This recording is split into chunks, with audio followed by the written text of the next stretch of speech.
tivemos recentemente alguns vídeos postados lá no nosso canal do YouTube, e um desses vídeos foi o meu review sobre Arcane, sobre a série de Arcane, né? Foi muito polêmico, diria.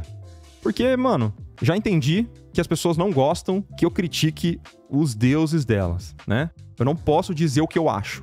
Eu preciso sempre concordar, porque senão eu sou extremamente insuportável, que não sei o quê. Já que vocês não gostam de ter os deuses criticados, vamos falar então sobre Estúdio Ghibli. É hoje. Então, galera, hoje falaremos sobre os backgrounds feitos para os filmes do Estúdio Ghibli, ou Estúdio Ghibli. Eu não sei o termo correto, eu acho que é Ghibli. E calma, galera, calma. Foi um bait. É claro que eu não sou nem louco. Eu ia me cancelar se eu falasse alguma besteira sobre o Estúdio Ghibli, que é simplesmente genial. É maravilhoso pra caramba. Calma, internet. Calma. Hoje a gente vai conversar um pouquinho, vamos fazer uma análise sobre os fundos, especialmente os fundos dos filmes do Estúdio Ghibli. Ghibli, desculpa. Porque eles têm algo de especial. Acho que todo mundo deve concordar comigo que eles têm algo de especial. E eu separei aqui 2 artistas específicos que trabalharam nos filmes e que a gente pode aprender muito com eles, tá? A gente pode aprender muito sobre técnica, sobre estilo, sobre design, né, no caso, sobre desenho, sobre pintura. Então vai ser um papo bem legal e eu espero que vocês gostem, tá bom? Boa, Lucas, ó. Já ia puxar essa parada aqui. Vendo essas artes, e eu até achei um Instagram aqui que tem pouquíssimos followers, não sei porquê, mas que tem vários fundos aqui de cenário do Estúdio Ghibli. Eu não sei se são fundos oficiais, mas que são muito legais, assim. O que mais chama a atenção de vocês nesses backgrounds, nesses fundos dos cenários? O que mais chama a atenção? É o desenho? São as cores? É o conceito? O que é? O que mais chama fã é porque é tudo no tradicional. O realismo, Vivi? Realismo? Interessante. Composição e cores. Temperatura, cores e complexidade, harmonia nas cores, atmosfera e luz. Atmosfera e luz, muito legal. Shape e simplificação de valores. Todos têm uma estética parecida. Esse que eu vou até marcar porque foi um ótimo comentário, William. Todos têm uma estética parecida. Sei lá, só sinto que é belo. Legal, galera. Parece leve. Olha que legal. Realmente, tipo, o que mais me chama a atenção é que eles são feitos no tradicional, com certeza. E que eles todos ornam de alguma forma, né? Todos eles parecem que eles são feitos pelo mesmo artista, que pertencem ao mesmo universo. Eu acho que isso é uma parada crucial para filme. Imagina se você estivesse assistindo um filme e toda vez que muda o cenário, você sentisse que você tá num universo diferente, que não tem coesão entre essas pinturas, esses fundos, né? Então, tem várias coisas que a gente pode aprender vendo uma série de imagens, uma série de fundos como esses aqui. Primeiro, a técnica precisa ser a mesma. Então, pelo que eu entendo, a maior parte desses cenários foram pintados no tradicional. A maior parte. Eu não sei se todos, eu não tenho essa informação, mas a maior parte desses cenários foram pintados no tradicional. E todos eles são harmônicos em questão de cor. Por quê? Eles também utilizam a mesma paleta de cor. A gente vai ver um pouquinho sobre o processo de criação desses cenários, mas eles utilizam basicamente a mesma paleta, tá? O que torna essas pinturas harmônicas entre si. Dependendo do filme, você não vai ver uma cor muito destoante acontecendo do nada, sem uma justificativa para aquilo acontecer. Quando tiver uma cor destoante dessa harmonia das cores, provavelmente vai ter uma justificativa muito boa para isso acontecer. Então, galera, utilizar as mesmas cores como base, usar a mesma base para essas pinturas, faz com que, pelo menos as cenas em sequência que elas acontecem, sejam harmônicas entre si. Não pareçam que são uma coisa jogada, sacou? Então, isso é uma parada que me chama muito a atenção, tá? E, obviamente, eles são muito lindos, né? São cenários incríveis, muito legais. Mas o que me chama bastante atenção é a vegetação. Sempre que eu vejo uma parada que me chama atenção e eu falo, pô, isso aqui é uma pintura, com certeza é uma pintura que me lembra, que me remete às pinturas do Estúdio Ghibli. Por quê? Provavelmente é a paleta, eu comentei, mas a vegetação. Então, os verdes que a Luísa comentou aqui, Os verdes que são utilizados nas vegetações das pinturas do estúdio Ghibli, elas me chamam muito a atenção, elas são muito icônicas. Parece que é sempre aquele mesmo verde azuladinho na sombra e bem mais quente, mais amarelado na luz, né? E é muito claro nessa pintura aqui, ó, como eles usam muito esse azul para pintar a parte de vegetação, né? Tudo tem muitas cores frias na ambientação e o amarelo e essas cores quentes vêm muito para pontuar, como se fosse uma cor de acentuação, né? Ela entra para complementar um ambiente bem frio. Então, tudo é muito puxado pro azul nessas vegetações. Então, isso é um ponto bem legal pra gente perceber, ó. Aqui de novo. Olha como todo esse cenário, ele é muito azul. Ele é um verde azulado, um verde bem frio. E as cores quentes, elas servem para pontuar bastante do cenário. Então, tem um pouquinho mais de amarelo nessa parte iluminada. As flores são um pouquinho mais amarelas. E geralmente, não é uma regra, mas isso é utilizado para não roubar tanto a atenção dos personagens, para contrastar com os personagens, tá? Nessa imagem é muito legal que a gente consegue ver como a personagem se destaca do resto do cenário. Se isso aqui tivesse só cores quentes, muito, muito, muito quente, a personagem ela ia se mesclar com o resto do cenário. Ela não ia ficar tão icônica, com uma silhueta tão destacada do resto. Tenta perceber isso nessas imagens da Ghibli. Ó, aqui um outro exemplo muito legal, como toda a imagem é praticamente fria. Não sei se isso aqui é oficial, tá, galera? Mas olha como é tudo muito frio, acinzentado nesse caso específico. E a personagem ainda, tem cores bem quentes. A cor da pele delas, a cor da roupa, a cor dos acessórios. Não é uma regra absoluta, mas é usado com muita frequência. Vamos falar um pouquinho de técnica. Um dos responsáveis pelos cenários é esse artista Kazuo Oga. Galera, me perdoem pela pronúncia, tá? Mas eu queria trazer esse post aqui do Animation Obsessive. Eu vou traduzir esse post para o português. Vamos dar uma lida nesse post? O que Kazuo Oga pensa quando pensa em planos de fundo, né? E quando pensa na pintura desses cenários, tá? Eu vou ler bem rapidinho, tá, galera? Mas eu acho que vai ser bem produtivo pra gente. O ofício de Oga. O estúdio Ghibli é famoso por seus mundos. Mantendo esses mundos unidos estão seus planos de fundo. As pinturas fascinantes e evocativas que criam um espaço para os personagens. É fácil subestimar os antecedentes e difícil superestimá-los. Galera, perdão aí, a tradução vai ficar um pouco estranha, mas acho que pelo contexto a gente entende. Katsuhiro Otomo, de Akira, certa vez os chamou de mais importantes do que a animação de personagens. Sem construir a base, você não pode construir um grande edifício sobre ela. Ótimos cenários podem fazer um filme. Quem realmente olhou para a floresta de O Meu Vizinho Totoro e saiu com frio.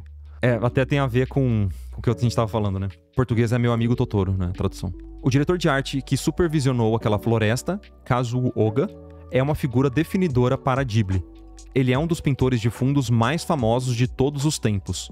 Sua sensibilidade aos detalhes sutis ajudou a transformar filmes como A Princesa Mononoke e Ontem, eu não sei qual que é a tradução correta, em clássicos, né? Como disse outro dos principais supervisores de antecedentes da Ghibli, Naiyoa Tanaka, não é um efeito naturalista. Ele extrai a essência de elementos importantes da cena. Então, ele os aumenta para enriquecer a imagem. Oga é muito hábil nisso. O que isso faz é mudar a paisagem de algo familiar para algo que mais parece um déjà vu. É um sentimento poderoso e uma beleza poderosa. Mas como o Oga faz isso? Pam, pam, pam. E aqui um dos cenários que ele pintou, né? Olha que legal, cara. Enfim, eu vou deixar o link desse post para vocês lerem se vocês quiserem. Mas eu acho que é um ótimo gancho pra gente dar uma olhadinha em um vídeo que a gente consegue entender o processo de pintura do Kazuo Oga. Olha que bacana. Tem um vídeo no YouTube de 25 minutos, mais ou menos, onde a gente consegue ver a técnica dele. A gente não vai ver completamente esse vídeo. Eu vou pular algumas partes, mas é só pra gente entender o contexto de como ele produz essas artes. Então, vamos passar por ele e eu vou fazer alguns comentários. Beleza? Vamos que vamos, então. Eu vou pular aqui pra essa parte inicial. Eu vou deixar aqui rolando e eu vou fazendo alguns comentários, tá bom, galera? Eu não vou passar o vídeo todo.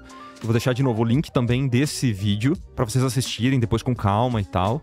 Mas aqui eu queria pausar e já mostrar a área de trabalho dele. Primeiro de tudo, Temos aqui referências, então temos fotografias que ele usa de referência para essa pintura que ele vai fazer. Então, provavelmente, se ele estiver trabalhando numa produção da Estúdio Ghibli e tal, provavelmente ele usa próprias pinturas como referência também, além de conciliar isso com fotos de vegetação e tal. Então isso ajuda bastante a manter a harmonia de todas as cores e a unidade visual. Isso é mais importante nesse tipo de arte produzida para filme, ter uma harmonia em todas as artes, certo?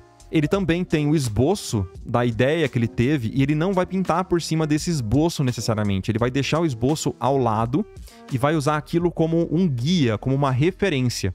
Então a galera usa muito mesa de luz para transpor o desenho, a thumbnail que ele estava utilizando, o rascunho, para um outro papel, para fazer a pintura final em um outro papel. Ele tem um álbum de fotos, né? Dá pra ver que até atrás dessas referências temos outras referências. Então, com certeza, ele vai passando de referência.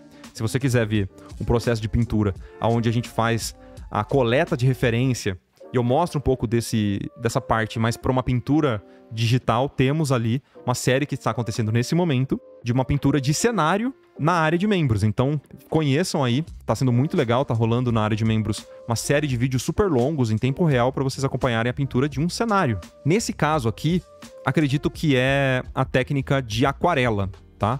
E olha que bacana, o segundo ponto que me chama atenção nessa imagem, a paleta de cor dele.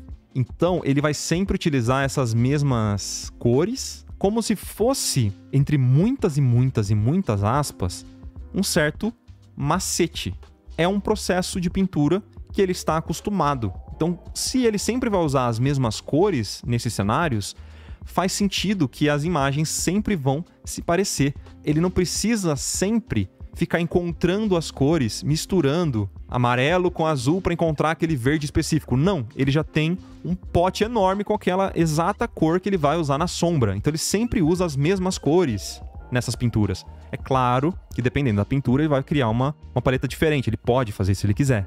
Mas num projeto de produção de um filme, ele não pode se dar o luxo de ficar perdendo tempo tentando encontrar a cor exata Não precisa disso. Pega a cor exata, compra ela e usa aquela mistura em várias pinturas. Isso que é criar um método perfeito. Ó, ele criou um método de pintura. E também é legal de ver a organização dessa paleta, indo das cores quentes à esquerda para as cores mais frias à direita. Então, até o jeito que ele organiza é pensando e planejando esses cenários. Então, você vai perceber que tem poucas cores como vermelho, poucas cores como um roxo muito forte, um violeta, né? E muito mais cores que transicionam entre um amarelo ali, que seria um laranja, um amarelo, e o azul, que tem muito mais tonalidade nos verdes. Consegue perceber isso? Então a gente não tem tantas outras cores especiais e diferentonas. Não vai ter um rosa aqui, provavelmente, tá? De novo, se tiver a necessidade de ter um rosa, ele vai ter nessa paleta e ele consegue até chegar numa mistura para isso. Mas a paleta dele é primariamente feita e composta por esses verdes, essas tonalidades de verde, porque ele está pintando cenários, né? Nesse caso aqui, essa pintura não vai ter, por exemplo, uma casa, não vai ter castelo, então ele não precisa de muitos tons de cinza, mas eu até acredito que ele teria esses tons pré-feitos para fazer várias pinturas com aquele cenário. Então, acredito que essa paleta não é fixa. Ele adiciona cores dependendo do trabalho que ele for executar. Terceira coisa que me chama atenção, ou quarta, já perdi a conta. Ele tá trabalhando de pé, cara. Ele trabalha de pé, ou seja, ele muda muito o jeito de enxergar a pintura. E essa posição que ele tá encontrando deixa ele naturalmente mais distante da pintura dele. Ele não tá pintando olhando, tipo, pertinho, né? Nesse começo de pintura, se eu não me engano aqui no projeto, ele começa com essas manchas de pé com mais distância. Esse seria o zoom out dele, tá? E essa troca, né, de sentar, ficar de pé, também faz com que ele passe o dia de forma mais confortável, beleza? Aqui os pincéis dele. Acredito que é a técnica de aquarela, galera, porque ele vai usar uma técnica úmida. Então, a primeira coisa que ele vai fazer é umedecer o papel dos dois lados e trabalhar com uma técnica bem molhada, né? Então, o papel vai estar sempre úmido, sempre molhado. Depois ele senta, né, e tal, ó. Aqui ele tá passando água, preparando a superfície. A sombra dele em cima da pintura não atrapalha? Então, Chico, aqui já tá a resposta, né? Não tem muita sombra. Ele tem uma luz em cima que já mata, basicamente, essa sombra, tá? Ó, aplicando aqui as primeiras... a base, né? Aqui ele usa um pouco de mistura pra fazer um cinza, tipo num godê, né? E de pé. E é muito legal de perceber nesse vídeo como ele trabalha em silêncio. Isso é uma coisa também que me chamou bastante atenção quando eu assisti esse vídeo pela primeira vez. Ele trabalha em silêncio, cara. Você vê ele dando alt-tab no LOLzinho? Ele não dá alt-tab no LOLzinho. Ele também não tá ouvindo música, podcast, coisas que distraem muito ele. Ele tá completamente concentrado na pintura que ele tá fazendo. Óbvio, não é uma regra, não tô querendo cagar a regra do jeito que você tem que fazer a sua vida. Mas é muito legal de perceber nesse vídeo, tenta reparar o quanto ele não desconcentra, ele tá muito entregue àquele trampo, ele tá muito concentrado no que ele tá fazendo, tá ligado? Então é uma parada muito legal, assim, sabe? De comparar. E aí tenta imaginar alguém filmando você fazendo a sua pintura. Aí, você mesmo, seu LOLzeiro safado, que fica dando alt-tab quando ninguém tá vendo, né? Quando seu chefe passa por você, você dá alt-tab, volta a pintar. Aí depois seu chefe vai embora, você dá alt-tab de novo, né? Eu te conheço. Enfim, é um silêncio completo, tá?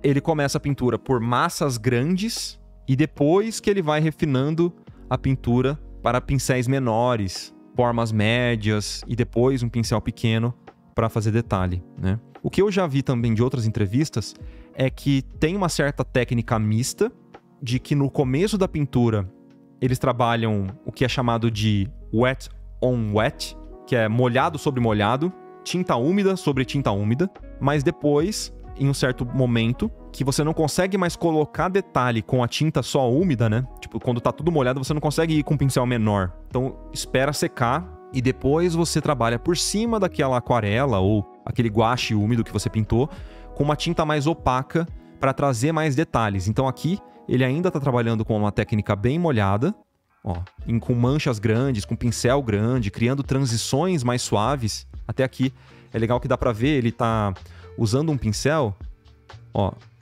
criando transições mais suaves, ó, tirando o contraste com o pincel grande, molhando o papel para quebrar as transições mais duras e mais contrastadas da pintura dele. E depois ele volta com um pincel menor, com a tela já mais seca, para trabalhar em alguns detalhes, nesse caso, galhos e tal, né?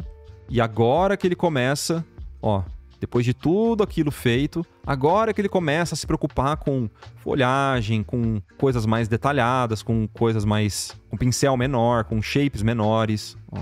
Ele não vai fazer isso antes de ter toda aquela base estruturada, tá? Na natureza, a cor da folhagem realmente não é vívida, né? Especialmente vívida, ela não é muito saturada, então ele acaba utilizando bastante cores mais neutras, mais acinzentadas, né? Não são cores extremamente saturadas. Enfim, dá pra colher muita informação legal nesse vídeo. Recomendo. Aqui, ó, o violeta que eu falei, galera. Então ele vai com uma cor pontual, depois de toda aquela base feita, mais acinzentada, ele vai com uma cor, accent color, chamada, né? E depois pontua as flores e tal. Ó, que lindo que ficou. Essa é a pintura final. Essa aqui não é para um fundo de uma animação da Ghibli. É uma pintura pessoal, pelo que eu entendi. Mas é muito legal que a gente consegue enxergar a técnica e também a questão visual, né? A gente entende a mesma identidade visual utilizada pelos filmes da Ghibli, né? Tem esse outro artista, Yoichi Nishikawa, que ele também... Tem esse outro vídeo que faz uma análise da arte dele, né? Do processo da arte dele. Que é um outro artista que faz isso. E eu vou mostrar só o comecinho desse vídeo, porque ele mostra esse processo desse artista também, ó. Nesse caso, eu não sei, galera, se é digital, eu acredito que não. Eu acredito que é tradicional também. Mas dá pra ver certinho aquilo que eu tava comentando sobre você criar primeiro uma base com as formas grandes e transições mais suaves. Então, até a transição do telhado da casa com a vegetação aqui, ó, a gente consegue até visualizar uma certa transição suave. A gente não vê tantas transições duras nessa imagem. É claro que tem, mas não tem com tanta frequência quanto na pintura final, tá? Então, primeiro, essa parte mais solta, depois entram os detalhes menores. Se você puder tirar alguma coisa desse vídeo, presta atenção nisso. Primeiro, áreas grandes, depois você trabalha nas áreas médias, para depois trabalhar com detalhes e, digamos assim, a cor mais opaca, né? com essas informações, quebrando aquelas formas grandes em detalhes menores. Deu para sacar essa técnica? Agora, eu só queria mostrar mesmo. Deem uma olhadinha, eu vou deixar também esse vídeo aqui na descrição. Mas eu quero pegar uma arte para a gente discutir rapidamente aonde que a gente consegue enxergar esse tipo de informação. Vamos lá, então. O que tem de muito especial nesse estilo de pintura e até como que é possível eles criarem tantas imagens num tempo tão curto? Porque se você imaginar o tanto de cenário que eles pintam numa animação, é um processo extremamente maluco, cara. Tem muita pintura sendo feita nessas animações. E como é que eles conseguem gerar essa sensação? Até falaram de realismo, mas eu não acho que é realista exatamente. É convincente, é natural para os nossos olhos, né? E eu acho que vem muito dessa técnica que a gente consegue ver perfeitamente aqui, ó. Vamos fazer uma análise. Primariamente, a gente tem, em todas as vegetações criadas nessas pinturas, a gente tem uma forma grande que estrutura e segura todas as outras informações. Então, a gente tem esse shape aqui principal, ó, que é um shape, que é uma forma bem irregular, tá vendo? Ela não é uma forma necessariamente realista, ela é só uma forma relativamente aleatória. A gente tem essa grande forma que sustenta tudo, primeiro de tudo. Depois, a gente tem uma certa divisão. Se você cerra os olhos, a gente consegue visualizar uma divisão principal de luz e sombra. Então eu vou usar um método aqui, chamado de Surface Blur, do Photoshop, para a gente poder unificar alguns valores e tirar a informação da onde não importa. A gente vai mesclar essas informações, ó, antes e depois, tá? Aqui a gente consegue ver claramente, como se a gente estivesse semi-cerrando os olhos, a área dividida de sombra e de luz, certo? Então a gente tem uma grande massa de sombra, vou até fazer com uma outra cor, ó. Isso aqui é uma grande massa de sombra que agrupa os valores da pintura. Ó. Então, basicamente, esses valores, por serem muito próximos, eles não vão ter muita informação, muitos detalhes, muito contraste, sacou? A gente consegue agrupar esses valores. E a outra parte é uma área iluminada, com um pouquinho de luz. Mesmo que não é uma luz muito forte, muito direta, ainda ela se separa dessa outra parte de sombra que eu estava marcando, tá vendo? Consegue perceber que tem essas duas áreas? Principalmente, tem uma cor para sombra e uma cor para essa luz que vem do céu. Pontualmente, ele cria uma terceira camada de luz, que seria isso aqui, que é onde está batendo, é como se fosse uma luz mais direta aqui. Ela pega um pouquinho mais de luz. E naturalmente, você percebe que eu estou diminuindo as formas? A gente começou com uma forma grande, depois a gente falou de uma forma média, e agora eu estou falando de uma forma pequenininha. Então essas folhagens aqui, que estão pegando luz mais direta, ela é onde ele está usando um pincel menor, e é onde ela fica mais amarela. Então a gente tem essas três grandes formas aqui, tá? E isso faz com que, na verdade, ele consiga até trabalhar muito mais rápido. Por quê? O pincel pequeno, esses contrastes, essas informações, ele vai colocar só aonde está batendo luz mais direta. Ele não vai pegar o pincel pequeno e ficar criando um monte de microinformaçãozinha aqui, microcontrastes aqui, nessas áreas que não é próximo da área de interesse dele. Ele coloca mais próximo e com mais ênfase, próximo da área de interesse dele. Olha que legal. Deu para sacar? É como se a atenção da imagem estivesse aqui. E o resto, ele solta um pouco mais essas pinceladas. Ele deixa as pinceladas mais soltas e maiores. E isso faz com que ele economize tempo. Ele não precisa detalhar tudo. Ele detalha só onde precisa. Que é onde ele precisa de mais contraste. Que é na área de luz, contrapondo uma área de sombra desse tronco aqui do fundo. Percebeu? E não é realista. Tanto não é realista que ele não precisa criar todos os microgalhos que seguram essas folhas. Não. Ele faz pinceladas soltas o suficiente para que elas possam meio que flutuar e você nem percebe que são folhas flutuando assim. Você não percebe. Por quê? É como se você completasse aquelas informações no seu cérebro. Ele não precisou fazer isso aqui realista. Ele pode sugerir essas informações e a gente completa as informações no nosso cérebro como observador. Porque, principalmente, isso aqui é um fundo.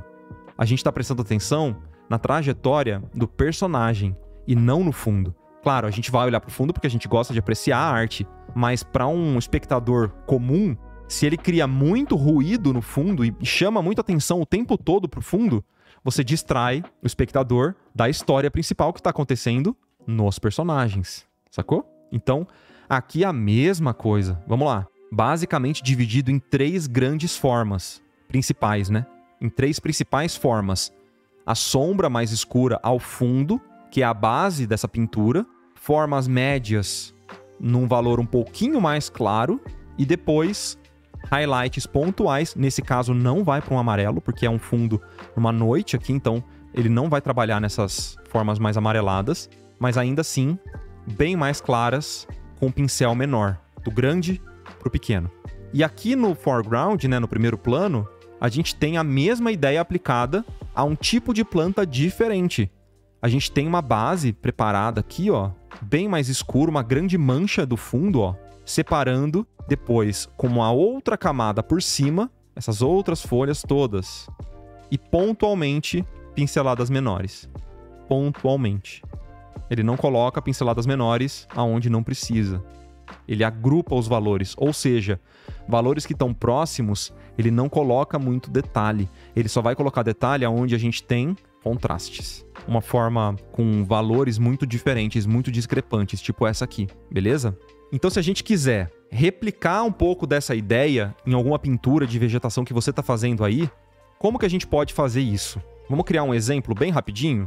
Então, a gente pode criar uma mancha. Então, eu posso usar um pincel, tipo uma cor bem mais escura. Vou fazer usando as mesmas cores, tá?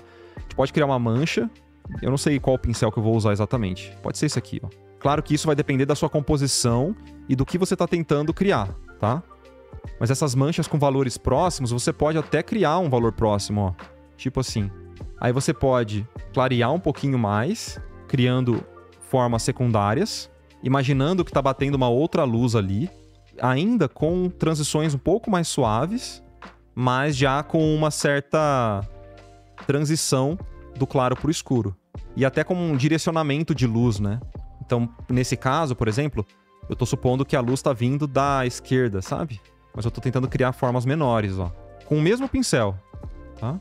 Aqui eu já vou com um pouco mais de cuidado, né? Porque é um pincel médio, mas eu vou com um pouquinho mais de cuidado. E eu posso sempre voltar nesses pincéis, essas pinceladas que eu estou fazendo, unificando um pouco dessa mancha, unificando um pouco desses valores. E até no caso, como eu estou no digital, eu posso modificar um pouco as cores também. E aí, por cima de tudo isso, a gente entra com pincéis com formas menores. Então, pontualmente, a gente pode criar essa ideia de folhagem, ó. Eu vou bater esse pincel assim, ó, como se eu estivesse criando essas folhinhas menores, ó. É claro que, como a gente está no digital, a gente também pode utilizar de recursos mais rápidos, né? Então, por exemplo, a gente poderia utilizar um pincel que fizesse todas essas manchas pra gente, sabe? Ou, por exemplo, esse outro pincel que eu tenho aqui. Mas não seria a mesma coisa, né? Não ficaria com o mesmo acabamento. Mas essa diferenciação de formas médias, formas grandes para um ruído faz essa leitura muito clara, que remete um pouco a essas camadas da pintura tradicional, sabe? E é legal não fazer com tanta frequência, assim. A gente pode diminuir um pouco, ó. E como eu disse anteriormente também, a gente pode voltar nessas outras camadas retrabalhando um pouco. Então dá para perceber que ele usa do próprio espaço negativo de uma camada para outra para criar essa sensação de que é uma folhagem, né? Você pode fazer também, ó, um pincel que aumenta e diminui com Shape Dynamics. Com certeza tem pincéis melhores do que esses que eu tô usando aqui, mas é só para mostrar um pouco desse conceito, tá, galera? Espero que esteja fazendo sentido para vocês. Mas quando eu analiso essas artes, eu gosto de não só ficar falando, mas eu particularmente gosto de vir aqui e tentar alguma coisa, sabe? Eu nunca fiz alguma coisa assim. Eu uso mais ou menos esses conceitos em pinturas próprias, mas é legal a gente tentar encontrar junto, né, essas soluções. Volto nesse aqui, retrabalho, apago uma forminha que não ficou legal, posso deixar um pouquinho mais solto também. É um exercício de paciência, né? Enfim. Mas é muito legal até assistir ao vídeo, pegar esses macetes, que ele dá muitas dicas, né? Olha que bacana que fica o resultado. E foi super rapidinho, né? Dá pra também voltar aqui. O conceito é esse. Agora eu tô interessado em ver o que vocês vão produzir com isso. Fez sentido aí pra vocês, galera? Essa lógica? Esse passo a passo? Olhar o processo de outros artistas sempre ajuda bastante, né? E até convido vocês a me sugerir outros artistas. Pode ser de outros estúdios também, de outros processos. pra gente trazer aqui nas nossas lives, tá bom? E dá pra pegar até esse highlightzinho e pontualmente trazer em outros lugares, mas com menos contraste. Sempre lembrando que a ênfase tem que estar nos personagens. Isso aqui tem que complementar os personagens, né? Beleza? Essa é a técnica, acredito eu, que a gente pode chegar em algo próximo das pinturas da Ghibli, né? Espero que vocês tenham curtido aí. Lembrando aí, eu vou deixar os links na descrição para vocês assistirem aos vídeos que eu sugeri. E tirem as próprias conclusões também, né? Não use isso aqui como resposta final. Eu tô aqui meio que conversando com vocês e esperando um feedback. E ver o que vocês vão produzir também, né? Show? Então, valeu, galera. É nóis.